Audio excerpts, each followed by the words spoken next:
Hey everyone, welcome back to another episode of Staying Forever Strong. I'm excited to have a newly published author and a brain surgery survivor, Kawan Glover.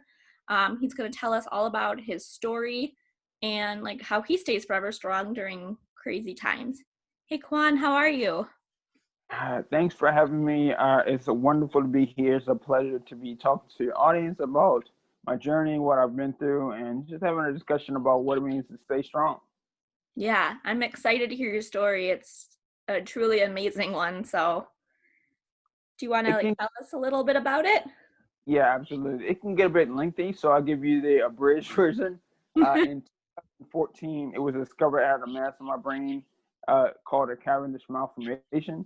So, in order to rectify that, they decided to operate on August 15th, 2014. I went back to school a week later, and then I had a stroke a month after returning to school. So then I went back to school in the following spring semester. I went through a major depression that summer and had a second procedure because the mass grew back in September of 2015, and my procedure was October 1st. I went back to school and they gave me prescription drugs to deal with the pain. I got addicted to those, particularly Percocet and cough syrup. And then I kicked those, and then I went back to school. I walked the stage in May of 2017, and then the symptoms started to come back. So there was a 2-year period, and when I experienced a depression after I kicked the drugs. But then I graduated, and then there was a period where I felt like I had everything. I had the girl, I had the car, I had my own life, my own space, had a job, so life was going pretty well. And then it grew back, and I had another procedure, my final procedure on October 12th, 2017. And then in January of 2018, I just started talking on Facebook about my story and haven't shut up since.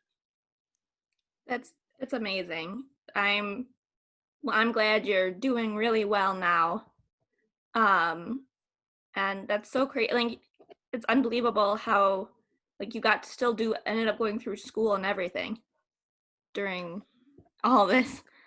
Yeah, when I look back on it now, I'm just like, I actually finished school, and I know I wrote a book and I started a business. So, there is a level of awe I have for myself that sometimes I don't realize until I talk to people like you who kind of point out the things that, like, hey, you finished school and like you did all that. So I'm grateful for that. But now my mission is just to share my story with people like you and your audience, and everyone out there needs a little bit of inspiration, a little bit of hope to change Yep. the world around us. Yeah, I couldn't agree more. How did you stay strong during all of this? There was probably some really tough times.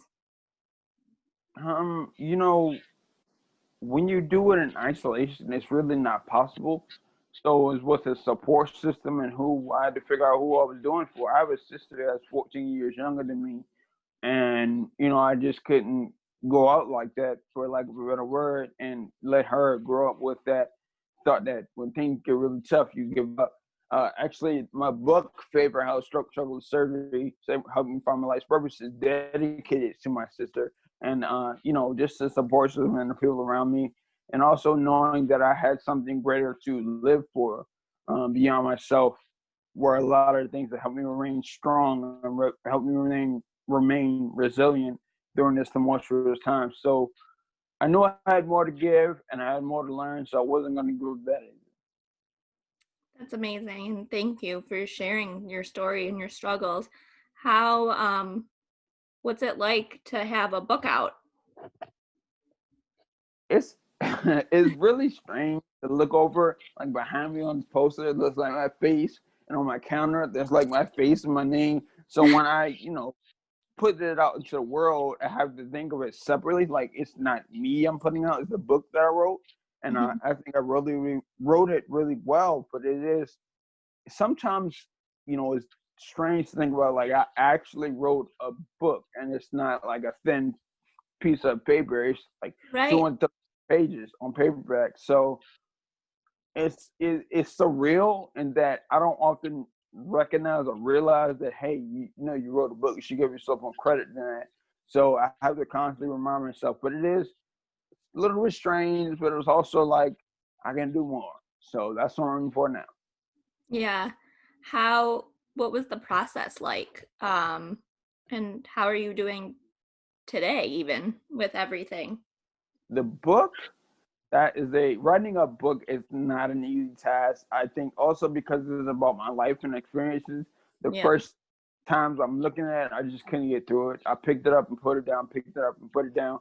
Having to relive that whole journey on paper was not ideal. And then, when I finally got serious about it, it was only because I was able to let go of some of the guilt that I felt about my whole process. So I was guilty about the things that I caused other people to feel, about hurting myself, and just, you know, I thought I was ruining the lives of everyone I touched. So alleviating that guilt helped me really finish it out and take it seriously. I think now my basis for everything is gratitude. And on August 22nd of this year was the first time I wrote in my journal. I do that daily, that I feel whole again. So it's been a very transformative journey, and there's still parts I haven't told, and I'm still parts I'm going to tell. But I like to say that vulnerability is my superpower, empathy is my weapon of choice, and my story is my fuel source. So I'm going to use all that to bring back hope in a world filled with despair and inspire change in a world that desperately needs it. Yeah, I I agree. Especially like right now with Corona and the election, and that's all we see right now on social media. So being able to see your story and things you're going through and how you've overcome, it's such a nice change. Absolutely. And I think there's a very apparent lack of empathy. And that was apparent for me when I was in rehab, this back in 2014. One of the tasks we're assigned is to go out and trans- make transition in the community. And I was in the gift store. I'm in DC, so it's right. It was not just to Martin Luther King Memorial. And I was in line. There was a lady in front of me, and there was a guy in my cohort who had some physical disabilities, and he wasn't able to handle the money transaction. He was having difficulty. And the woman in front of me just let her just like growl, like she was irritated or being inconvenienced by him taking a little bit longer to handle the transaction. And that night I had a realization, is that the way I viewed other people who weren't able bodied, who weren't, able to do things as quickly as I was able to. And that's when I really started to learn that empathy is important. And you see the lack of it on social media, in conversations, in debates. So, I want to, that's why I said it's my weapon of choice, because that's the one I want to not only use as the way to change, but also and just give it and inject it straight into the community, and inject it into our social society, because it's not there, or it's waning, and I want to bring it back. I love that. Thank you for that. How are you doing today? Do you still have like issues from everything, or are you doing pretty well? Yeah, so I was naturally right-handed, right side dominant. Now I'm a lefty, so I'm learning Oh, every day lefties. how to write with my left hand, signing books with my left hand. I pretty much I'm 100% on my left side, so in comparison to my right side, it's probably at 40%. So I walk with a walking aid, and I don't have all the dexterity back in my hand, but and also there's no feeling on the side of my face or this side of my mouth. But it's a much better improvement than where I was, because I wasn't able to ring. It was a ringing in my ear. I couldn't really see out of this eye, and there was completely no feeling, and a lot of numbness from the neck down on my right side. But that things have improved.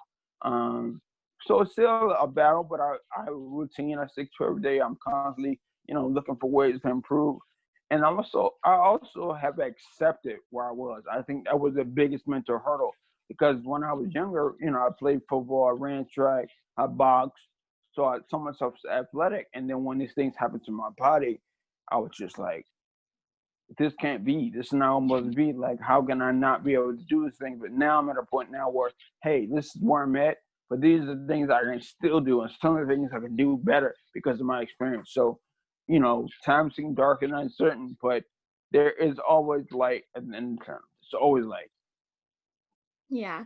Where can my audience find you? Rather social media, your book, and I'm gonna put everything in the link below the description too. So Okay, so yeah, I've all the social media platforms. You can look up my name, Kawan Glover.